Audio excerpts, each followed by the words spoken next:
Hello and welcome to Hey, we like your pod.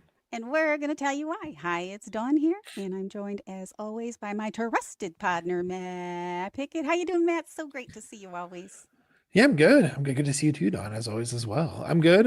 Tomorrow's my last day of work before 2 weeks off. Part of that is the time that we get off from the university for winter shutdown days, and part of it is like extra time off just so I can have, a good 2 weeks at home. So really super excited about that. But as everyone else was kind of winding down at work, I had a lot of stuff I had to finish, but it was just like knocking things out, helping kids get enrolled in their classes for the spring. Just like felt like I was just humming along. So, Nice. yeah, I'm great. Are you excited for the holidays coming up here, Don? I love it. Well, I'm excited definitely for holiday football. Mm, I can't believe, can you believe it's December? It's a week no, from Christmas, right? Is it can't believe it. Christmas? No, it's crazy. I'm not, my brain's not there yet, Maddie. I don't know Yeah, if it's Don, a ever week going to from be today there. is Christmas. We probably won't have a podcast next week, folks. Probably That's not. right. Don and I That's haven't right. discussed that yet, but Yeah, we've got to figure that one out probably next Saturday or something like or that. something. Yes. Gosh, I can't keep up. I've been really super busy and like life is a blur right now. So, Mm. how you feeling? Like we were both super sad. Yeah, no. Like let's get to it, right, Don? So Yeah. Sunday, rough day for Packers fans, obviously. I Mm-hmm. was watching it at my in-laws' house, and when Micah Parsons went down, 'cause, everyone who's watched any football, you see the way he went down, you're like, yep, that's an ACL tear. We know what that looks like. And I just like sat back in the chair and it's just Wow. Yeah.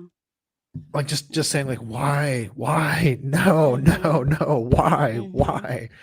Right. And so I went from a place of like real sadness and like waking Mm-hmm. up Monday morning just feeling just like heavy and sad, right? Mm-hmm. But over the course of the week, and I'll get into this more with my superlatives, it's been lifting more and more. And yes, our Mm-hmm. ceiling definitely dropped a couple feet, without Micah Parsons. Mm-hmm.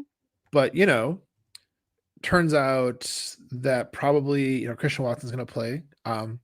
Looks like the other guys can be okay at least pretty soon, if not this week. Zach Tom, Evan Williams might be back without too much delay. Mm-hmm. Yeah, and even what's his name, Josh Wiley. Is that the tight end from the school where I Yes. teach, Josh Wiley. Oops. Oh, you just got loud on down. That's crazy. Sorry, I was doing something with my settings. Sorry. So suffice to say, I felt really rough, like for a good, Mm-hmm. maybe 24 hours, like after the game. But then it just kind of like it's been getting better and better, and more of the content creators, have lightened up as the week's gone on as well. Because like if you Mm-hmm. listen to like the Tex Western after the game with Justice, it was like doom and gloom, but it was also like just after it, and then also like Mm-hmm. the Marvelous Monday crew was very like. Especially Dan. Well, Dan Conley's going through it this week for sure. Because also on the Monday morning, it Mm-hmm. was like still pretty gloom and doom. But Mm-hmm. I feel like things have gotten a bit better as the week has gone in terms of how people are reacting to it. So, it's getting Yeah. better. It just kind of was hard at Yeah. first. Now, how has your emotional journey been this week? Right. Well, similar. I can't watch, the press conferences or anything right after a game like that. Mm-hmm. Um, I just can't. Especially this time. So it took me a while. I think it was Monday or Tuesday when I actually was able to pull myself together enough to Mm-hmm. just watch the coach's response to the game on game day and Jordan Love's and whatever. So, and then similar, like the gloom starts to lift and the sadness. I mean, it was true. It wasn't like a loss. It wasn't like, oh, I'm bummed we lost. We should have won that game. Because we've had a Right. couple games like Yep. that this year. It's like, this was dumb, like maddening. And maybe a little sad or disappointed, but this was just different because of the number of injuries, the number of injuries we've had, and now Mm-hmm. of key players, and then now, Micah and others. Now, did you say Wiley is practicing today, or is he not practicing? Actually, I haven't like thought to watch for because I'm so more concerned with like the other guys, if I'm being honest. But Right. so Right. I'm not totally I think sure. I have written it down. I just don't remember. So it was pretty devastating. And like I Yeah. said, not the loss, but I will say, let's just go back. I haven't rewatched the game yet. I was going to try and do that yesterday, but I didn't have time. But Hmm. I will say that I felt good about the Packers going in, and I felt good about the Packers until that momentum shift when everything just went bad. And I do feel like it was just a comedy of, I mean, I shouldn't say comedy, but Zach Tom first going out, and that, which Hmm. who I guess is he's going to be okay now. But I I felt like really good about the game. I didn't give up hope, even with those. I mean, I could definitely see the momentum shift was so heavy. Like you could just feel it. It Yeah. was wild. So I wasn't sure what was happening there, if it was the injuries or other things. I guess whatever it was, it just, it made us lose. But I can definitely see why the Packers were favored for that game. And I've also seen enough Broncos this season to know that they've been kind of lucky. And if you look at their schedule, it wasn't that they had a easy schedule, but as it turned out, the people that they played, the teams that they played, really weren't doing that well this year. So, but Broncos been, not to diminish that. I'm not saying they're a bad team or mediocre or anything like that, but I do think they had a little bit of luck too this year. So, that's what it takes to win in the NFL. Well, And yeah. and yeah, so I didn't give up on the Packers. I wasn't like super disappointed in them in the way that there was such horrible execution of the game or anything like that. Mhm. So, and the other thing is, I don't think I will ever be prepared for injuries. Um, and this year has been brutal with injuries for the Packers and other teams too. And to see that happen, it's just I don't ever get used to that. It's not like I can Yeah. say, oh well, next man, it's just hard. It's just hard to see that. And it was depressing. So anyway, Mhm. that's my Yeah. big take. I think you're spot on about so much of that, Don. Like the first half, you remember, was like I think supposed to be like Jordan Love's best half of a game ever. So Right. like the first Right. half was really fun, and like all until that play, where Christian Watson got injured, like the Packers are just like it was like, yeah, we got this. We're gonna win this one. We have a good chance at like keeping the number 2 seed, getting it, keeping it, and like I'm feeling really good about this stuff. And then yeah, everything changed, and it was almost like this was like maybe like bad analysis, but I felt like Jordan Love was just playing sad after that, and Yeah, the whole team was maybe. definitely deflated, had all the oxygen taken out of them. So you can really see that. And like, as much as you want a team to be able to respond, in a productive way after these kinds of things happen, it was so many injuries to such key players that's like, how Yeah. can they not be affected by that? Just How like can they keep going? emotionally. Yeah. So I And wasn't, Zach Tom is questionable, not out for the game. He didn't that's what I was thinking. practice. Yeah, Wiley I is did. all the way out, and I would joke about that too, but he's been like ruled out, Yeah, because he's still in Riley is concussion out. protocol. So yeah, Yeah, that's unfortunate. So I don't know yeah, why they and still have Marshawn Lloyd on that, but he's still, like, well, who they have an is that official said even? he's Yeah, back in IR, but yeah, but the right. thing is that Joe's right. It is all Jimmy Christensen's fault for the jerseys that he's chosen to purchase. He keeps messing it up, just keeps messing it up. So It's um, all Jimmy's fault. yeah, No, I don't. Yeah, I know some people are like, "Oh, I jinxed it." No, no, no, no, no, no. This is just. it's just It's Jimmy. a weird season. But it's a weird season for all teams, to be Yeah, honest. Most yeah. most teams, and so I'm not giving up on my team. No, nor should you. No. Mm-mm, mm-mm. I'm not giving up on the season. I'm going to enjoy it. We have Bears week again. That's fun. Hmm. Yeah, I just, as always, hope for no injuries on any team, and Yeah. I happened to be watching that Chiefs Chargers game too. I was, of course, rooting for the Chargers, and Hmm. they won. But I saw what happened to. Um, My homie. Thank you. Why did I choose to forget his name because everybody keeps Yes. talking about him as if he's the only player that was hurt last week. But I saw that too, and I'm like, wow, That just happened to Mahomes, and this is crazy. But it does happen, and, it could be the way they play. How's it going to affect their play, that kind of thing. But, it's just sad. It's sad. But I know the team probably is like us, and they're adjusting it to the week as it goes by, and they're going to give it their all and try to win for their comrades that are down. Yeah. So, hi, chatter guys. Yeah. Chatter guys. Wiley is out. Hello, is this thing on? Oh, yep, it's on. And yeah, Iowa Joe's saying it's Jimmy's responsibility. Can we just play enough? I know, the altitude thing is weird because it's the only team in the NFL that has that. So it's definitely an advantage. But I imagine, wouldn't that be nice? Just don't play them. I don't know if it's the altitude. I really don't know if cursed. That was. It's the place is just cursed. That's what it is. Oh, okay. Yeah. Plain as simple. Yeah. Well, that coach, that. So, anywho, how are you guys feeling, Iowa Joe and True North? Are you starting to recover from the emotional lows of the week? Are you ready for the Bears? What do you think? Packers are probably still favored. I wouldn't be. It swung to a 1.5 on the Bears side earlier in the day, but I think probably after the injury report come out, Romadunze and Burton are both going to be. They've both been ruled out for the game, so I think you say the two top receivers. So that swung back to us again. So now we're 1.5 point favorites. And, I'll take it. I mean, if we win by like 2 points, it'd be great. It doesn't matter. A win's a win, and we need it. This is an important game. Broncos, I wasn't worried if we didn't win. I just didn't want it to happen that way. But I thought we were the better team on the field for the most part until for the first half. So Iowa Joe says I never really got down about it. I meant the injuries still suck, but it's part of the game now. Puano, I had to push him on a watch or put him. Poor Mike. Put him on watch. Oh, poor Mike. Yeah. Yeah, I get pretty just like the way I deal with things is I retreat. I don't talk to anybody. I was already having a rough time with my own situation. So I was like, ugh. So yeah, it was pretty rough.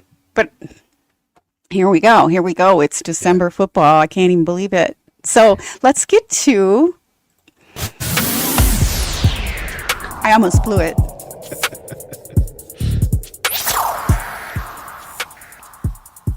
It's time for this week's superlatives. Let's get to this week's superlatives. Yes, indeed. Let's do that. Maddie, what do you have? Why don't you start us out? Sure. All right. So, the superlatives I have here, I feel tell the story of the week for me because, like I mentioned, waking up Monday morning, super sad. But then there was a tweet I saw, the first not doom and gloom tweet I saw. And there may have been others before this. I don't know, but it's the first one that I saw. So this is our pal Dara Carragher. He had a tweet he put out Monday morning, which I guess would be Monday afternoon in Ireland or whatever. But so the tweet was Packers Super Bowl odds before trading for Micah Parsons, 15-1 plus 1,500. Packers current Super Bowl odds, 11-1 plus 1,100. And I was like, oh, you know what? Right. You know what? We're right. still in this. And that was even the odds, initially after we got Micah Parsons and we were jumped up in many people's estimation to be real Super Bowl contenders. Right. This is saying, there's a certain amount of trust I put in Vegas for this kind of a thing. Saying, Packers, you're still contenders.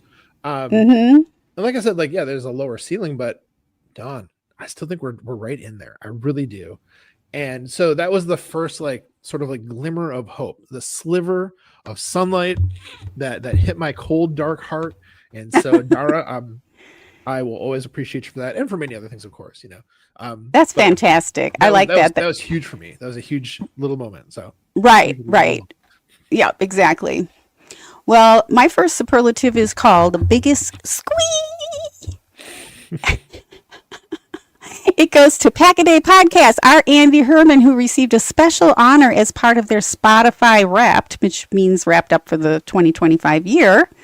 in their podcast awards for Spotify. Did you hear about this? Didn't see this? No. Yeah, so Pack-A-Day was named, in quotes, a 2025 marathon show for fans listening to Pack-A-Day on Spotify longer than 99% of other shows. In other words, they don't click on and then click off. They stay like our wonderful chatters here. Thank you, guys. It means the world to us that you stay for the whole show. And that says a lot for Andy's followers and the quality of what he provides. So congratulations to Andy. Very cool. Yeah. What's your next one? Next one is, so that first one, by the way, was best positive perspective, comma, tweet. This one is best positive perspective, comma, article. So a little after, I think it came out on Tuesday, I think. This was Bill Huber, who I feel like I've been talking about a lot lately, but he's been just knocking them out, most part of the season here. So writing for SI.com, of course, the article is 3 Sky isn't falling underreactions to Packers' loss to Broncos. Instead of 3 weekly overreactions this week, we have 3 big picture underreactions to the loss at Denver and why it means, or what it means for the Packers Super Bowl prospects. So usually Bill Huber writes like an overreactions article. And I love that this week he's like, you know what? That's not what we need. Right. We need like the more positive perspective. And so this was like the first like full on article that was laying out like that positive perspective, that stuff that like I really needed, in my soul to keep feeling better and better. So this article was really well written, of course, because Bill's great writer and all that. But he talked about 3 specific reasons why the Packers are still right in it. And they talked about Jeff Hafley. He knows that, sure, we don't know Micah Parsons, but like we had a really good defense last year without him. Right. You could say, well, yeah, but with Kenny Clark and with Devontae Wyatt, but even still, I think we can trust Jeff Hafley to like scheme stuff up and like make this work. Even if it's like 5% of the level it was going to be, still like at a very high level. So first of all, Jeff Hafley. Second of all, Edgerrin Cooper, because he hasn't been able to be as utilized as much as he had been in a lot of ways. Because it's like Micah Parsons getting all the work. So the kind of stuff you can do with Edgerrin Cooper now, Bill feels very positive about, could make a huge impact. In the way that he was, more last season than he has been this season. And then the third one, of course, is Jordan Love, just like Toyotathon, playing at an MVP level, like he did especially for the first half of that game. And so, between those 3 things, like those are 3 superpowers that we still have. And that's just kind of the tip of the iceberg. So reading that definitely made me feel like, okay, you know what? There's something there. This is still a really good team. I don't need to despair. The season isn't over. At the very least, we have 3 games we're probably making to the playoffs. So, like, could we make it past the first round of the playoffs? Like, depending on how things fall, I think we could. Feeling better and better about Absolutely. I mean, anything can any given Sunday, man. Yeah. And that means for us too. And if we don't, we don't. It's been a fun season, and the odds with all these injuries and Chargers is another team. Speaking of the Chargers beating the Chiefs. Sorry. They have had some just massive injuries situation, and they just keep going. So I do hope that our team, and I do believe our team has that potential, right? Yeah. So I didn't watch any of the negative Nellies. And like I said, I didn't even want to turn on anything because I was afraid they were just going to hurt my feelings more. So I'm like, I got to stay with and that's our nature here on this show. Matt, you're very positive. I tend to be more attracted to the positive anyway. So I love that. Thank you, Bill Huber. I call him Huber. It's Uber. Is it Huber or Uber? It's Huber. Huber. It's like, it's not the cab service. Okay. No. You don't order a Huber, no. I didn't know if the H was silent. I don't know why. I always have that conversation with myself when I see his name. Okay, my next one is, it's not a superlative because I couldn't think of one. I'm just going to tell you why Rob Reiner switched allegiance from the Giants to the Dodgers. Now, this is an old interview on the Rich Eisen show, and I was very, very sad about Rob Reiner too this week about what happened. Tragic. So yes, and a lot of things in the news. But I was like, Rich Eisen has a lot of friends in Hollywood, and lives in Brentwood. And I'm like, I wonder, because he's done a lot of interviews over the years. Mhm. And so I went to the Rich Eisen, because I didn't really want to hear a whole ton of, I don't want to hear true crime stuff, I want to hear the facts only, whatever. But it was just too much. And it was just so devastating what happened. And this is not it's not only Rob but Michelle as well, but it happened to be that Rich Eisen did in fact interview Rob Reiner a couple times, as well as his father, Carl Reiner. So it's a really cool interview. Rob Reiner is a fun guy, like he's just a positive guy too, at least from what we can see, forward facing Right. and always smiling. And so it was a good thing to watch that interview back from July of 2018, and then I think he went back on his show in 2019, if I'm not mistaken. So if you want to see some vintage Rob Reiner, I was playing a few of the All in the Family shows too. Hmm. And We fixed his face was featured on a recent thumbnail of ours. In fact, I know the yeah, dance, what's his name? Dan. the Lions coach you're talking about. Yes, Yeah, my brain. Dan kneecaps. We'll call him. How about? Yeah, Dan. Whatever the heck. Yes, that man looks. I always thought he reminded me of Rob, just in looks, and so I like to call him Meathead. I don't think Rob Reiner would be offended by that. It was kind of just fun. So yeah, so if you want, and because I looked at that, then I started seeing some Carol O'Connor interviews. I grew up with All in the Family because I'm old, and what a show! I mean, it was a great show. Oh, Yeah, yeah. So he's part of my childhood, all that. And what's interesting is Carol O'Connor, who played Archie Bunker, another Irishman.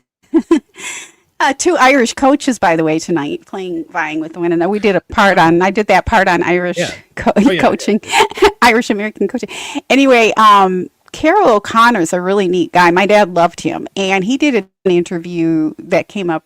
I'm sure I saw it back in the day, but he also had a son who struggled with things like similar to what's being reported that Nick Reiner struggled with. So I just thought it was interesting, and it broke his heart. He lost his son, and he spoke about it, and he did a lot in the community to try and help in that situation. So anyway, fun Rich Eisen interview. So I don't think he's a football fan. He was a big baseball fan. And I remember thinking, well, was he from Brooklyn? No, he was from, I think he was from Queens, not Brooklyn, if I'm not mistaken.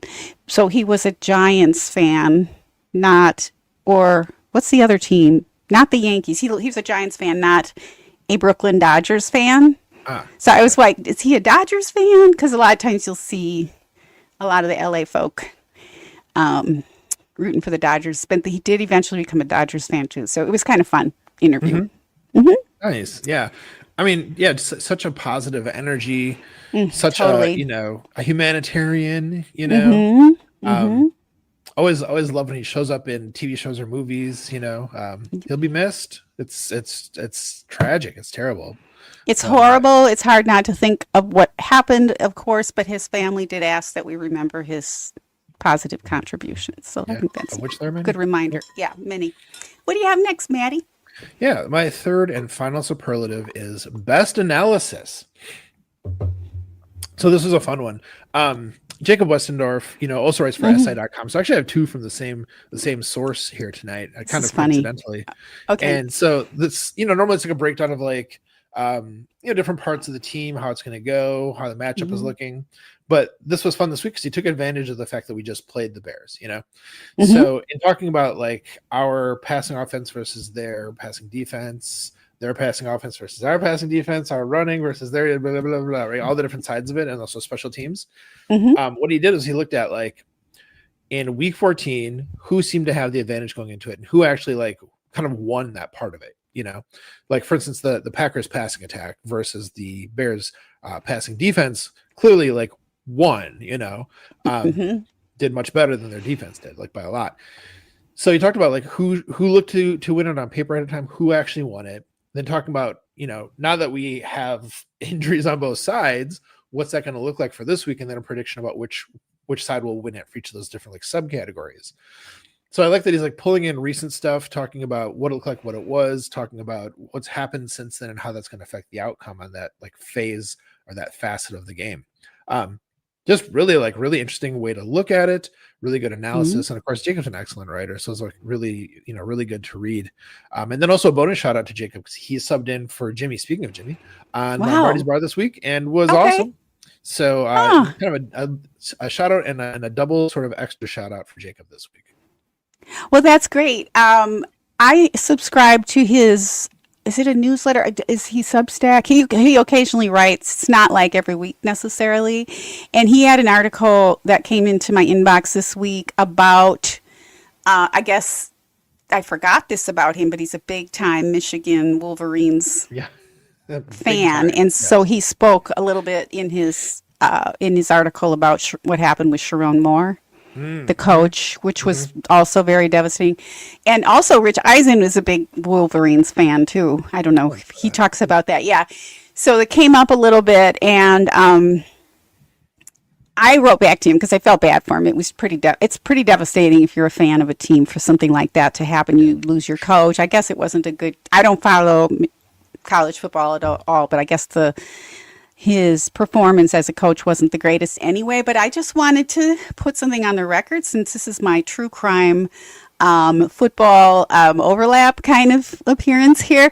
So Sharon Moore was the coach of the Michigan Wolverines college football. If you hadn't heard, there was a big hoopla about some legal things that happened right after he got fired. So I'm just going to read what I took note, because I watched the hearing and I looked for the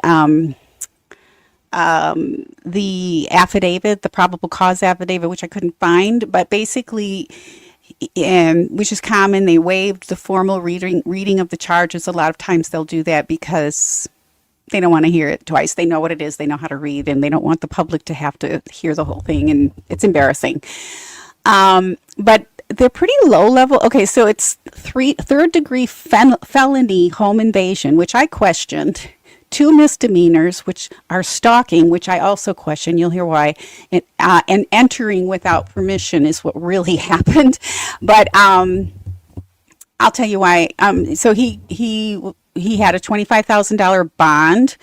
I think prosecutors wanted much more than that. They wanted a lot. They wanted him to give up his passport, all kinds of stuff. It just seemed to me like they were super overcharging him. The judge kind of just said, okay, but not to the passport. The judge did kind of put his foot down. He's like, that's a bit much. So he's not a flight risk. But basically, and Jacob said this too in his short recognition of what happened legally. So he had a relationship with a staffer. That's why he got fired. Okay. But the relationship evidently was over already. But it turned out that she came forward, and that's how he got fired. I'm not exactly sure how that all came about, but that's the theory. So he gets fired, and of course he's going to blame her or question her. What were you thinking? Why did you do that? So he goes to her home, and it doesn't sound like he broke in. It sounds like she probably opened the door, because that's very cloudy about what really happened. And I'm not saying that she deserved to experience his drama, but I'm just saying it's not a federal breaking and entering offense, like an home invasion, like you would think when you're asleep or watching the TV and some stranger comes into your house with an axe. Okay, that's not what happened. Furthermore, she did call 911, but she didn't even leave the home. So she wasn't that. I don't know, maybe there were kids there or something like that, but still, there were a lot of like weird things, which will come to light once the whole story comes out, if it comes out. But it just, my whole thing is all the rumors online about this, as well as the, other things that happened in the news this week. I just think it should stop, because he evidently went into her home. He got a butter knife or two out of the drawer and threatened his own life. Okay, he wasn't threatening her. He's like, why did you do this? I'm going to kill myself. You've ruined my life, type of thing, right?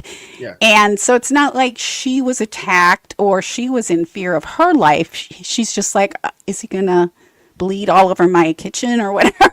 Which is very upsetting. I'm not trying to diminish her experience in any way, but stalking requires a series of events, not just one time. There was nothing in that hearing that indicated that he had been stalking her for months or anything like that. This is just his reaction to being fired, which was pretty crazy, which, mental health is a good idea. Evidently, he's already been doing that. So I just thought it was a really good example of how authorities can overcharge, especially celebrities and people that are in the but they do it to everybody, and it's just unnecessary because to call something like that stalking. And again, I will say the caveat is maybe that if evidence will come out about stalking, but they certainly didn't say anything, like they didn't make that clear in a lot of, they laid out what they know about the case in the hearing. So I didn't hear stalking, and real stalking victims are taken less seriously when that happens. And so I'm kind of going to watch this just to see what they do. I think he's just going to plead out, and because a federal offense of home invasion puts you in prison, like hardcore, right. This didn't seem like that, but I'm sure he's got good lawyers and they will figure this out, and he'll take a plea, and we'll never know really what happened, nor do we need to. But I just wanted to, Jacob, actually, I was going to talk about this anyway, but then Jacob, his email came in, and he was also on that Squad show with Peter Bukowski. So this week he had the two Jacobs. He had Jacob Westendorf and Jacob Morley. That's a pretty good segment, I will say. I'm liking what they're doing there. That's new for Peter Bukowski's Locked On Packers, and I enjoyed that. Both of the Jacob brothers, as I like to refer to. Couple of good dudes, those Jacobs. Yeah, really good. So, anyway, that was my final superlative. I think I had a bonus, but I can't find it. Anyway, that was my final most overcharged. That was my rant. Interesting. I love when you bring the law stuff into this, Donna. So I always learn something when you do. I appreciate it. Oh, good. Good. I hope so. I hope it's not too crazy off the wall for everybody, but I'm glad you do anyway. So now, Westendorf was pretty sad too, I'm sure. Yeah. Well, we all were. Yeah, anybody. Yeah. I wouldn't have wanted to go online, with a live stream or a podcast until today. It took me all week to sort of get over this, or to come to terms and be like, oh, it's Thursday football. This is going to be a good game. And True North says Pickett. That's true, yeah. Yeah, it's a good game. So shout out to the game tonight. It's Rams at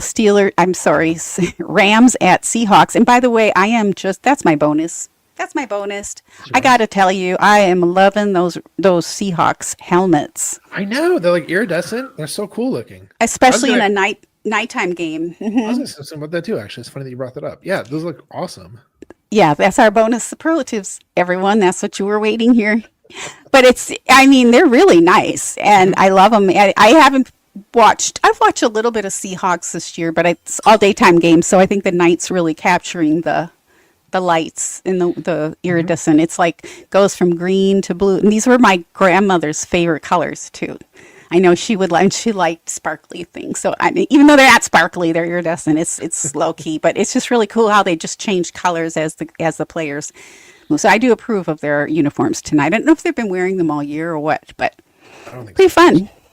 I guess it's just part of their special outfit for tonight or whatever. So maybe. Yep. Maybe. Well, Maddie, any final thoughts before we bring her home and get back to the game? It's the Bears again. Bears week. Let's get it. I believe trippy Bears fans online. That's all I got for it. And I guess also, hey, holidays coming up. So which I totally forgot. Hopefully you have a chance to be with people that you enjoy being around, hopefully. And, for those of you out there who feel a little lonely, a little sad, that's one of the things about Wednesday Packet Day that I like is they always say, our DMs are open. Like, if you need to talk through stuff, I'm going to say that too. I'm going to extend that same sort of invitation. Right. So you need to talk about some stuff. I'm here for you. A lot of my job involves talking to people who are in rough situations, actually. So I am equipped for it. But yeah, just hopefully everyone's keeping safe and as happy as possible given their circumstances. But yeah, exciting game this week with the Bears. Looking forward to that. And with that, I will bring it home. Okay, Dawn? I just echo that. Sorry. I'm going to echo that. Yeah, I'm a very good listener. And I think it's really, people have a lot of pressure on them during the holidays. just a whole lot of extra pressure that can really make somebody fold. And if you feel like you can't handle it and need somebody to talk, I am not like pro holiday negative. I'm just like, I'm a person who thinks every day is a holiday. So, so, if you need somebody, if you decided to stay home and you're questioning it, I will be available because I'm not going anywhere. I'm going to be watching football. So watch football with me, text me, message me, whatever. I'm here too. Okay, May, let's now bring her home. All right. Well, friends, we'd love to have a chance to interview you and shout you out if you're a subscriber and a football fan. If you'd like to nominate someone to be a guest on our podcast, please let us know. Our DMs are open on all the social platforms. And folks, when you subscribe to our podcast, you help us to keep spreading the love in our community. And the best way to help this podcast grow is by sharing it, maybe for the holidays, sharing it with your friends and family. Yes, Maddie, that's right, because we love you. We're so glad to know you and to be fans of you. And on top of that, have the luxury of being fans of the most storied team in the NFL. Win or lose, we appreciate your support, your subscriptions, and sharing our pod, and we look forward to seeing you in possibly 9 days. We'll figure it out. On Hey, we like your pod.